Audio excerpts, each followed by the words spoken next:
Yo mga idol, kamusta? Sports Talk PH nga pala. Ang update kay Pacquiao, pag-usapan natin yan mga idol.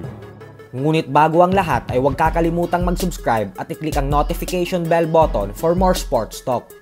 So isang magandang balita nga po para sa ating mga Pinoy boxing fans. Ito po ay dahil nagsimula ng umaksyon ang Philippine Olympic Committee upang maisali ang ating pambansang kamao Manny Pacquiao sa Philippine National Men's Boxing Team na siyang lalahok sa darating na 2024 Paris Olympics.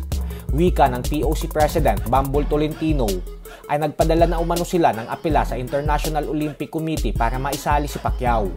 Paliwanag ni Tolentino na sino ba naman daw ang may ayaw na makasama si Pacquiao sa lineup ng isang team, lalo pat isang tunay na legend daw talaga ito. Pero ang problema daw dito ay may mga batas na kailangan sundin bago tuluyang makasali si Pacman sa Olympics. Ayon naman sa latest interview sa ating fighting senator, ay nag-request na din daw siya na payagan siyang makapag-participate sa Olympics para umano mas maganda.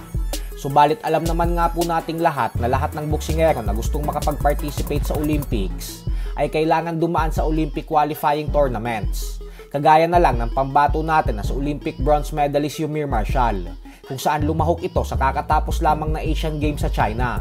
At dahil nakapag-uwi siya ng silver medal sa tournament na ito, kaya naman nakapag-qualify na siya sa Paris Olympics.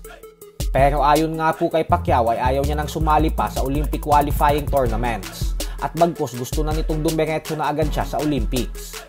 Paliwanag ni Pacman na umaasa daw siya na payagan siya ng International Olympic Committee na mag-participate sa 2024 Paris Olympics nang hindi na siya dadaan pa sa mga Olympic qualifiers.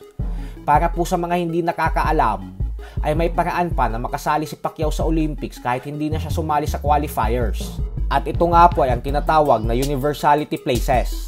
Ito po ay para sa mga atleta na nagkakaroon ng komplikasyon sa pagsali sa Olympics gamit ang normal qualification avenues.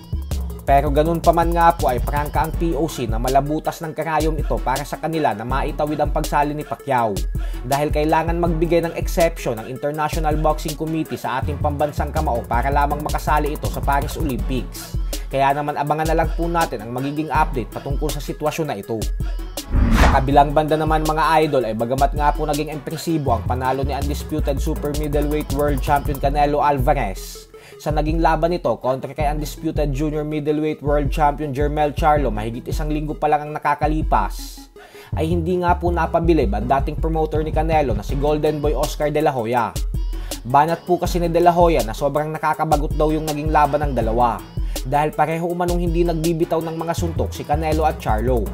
Bukod dyan ay tinira din ni De La Hoya ang pagkabigo ni Canelo na i-knockout si Charlo. Wika nito na hindi man lang daw sumusugal si Canelo na i-knockout si Charlo nang dahil sa takot nito na baka siya ang makounter.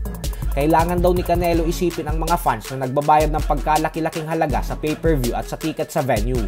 At ang paraan umano para masuklian ang mga ito ay sa pamamagitan ng pagbibigay ng magagandang laban na puno ng aksyon. Hindi umano yung halos isang suntok lang ang ibabato mo sa bawat round. So hanggang dito na lang po muna tayo mga idol. Sports Talk PH, kakaiba ang laban ng mga Pinoy.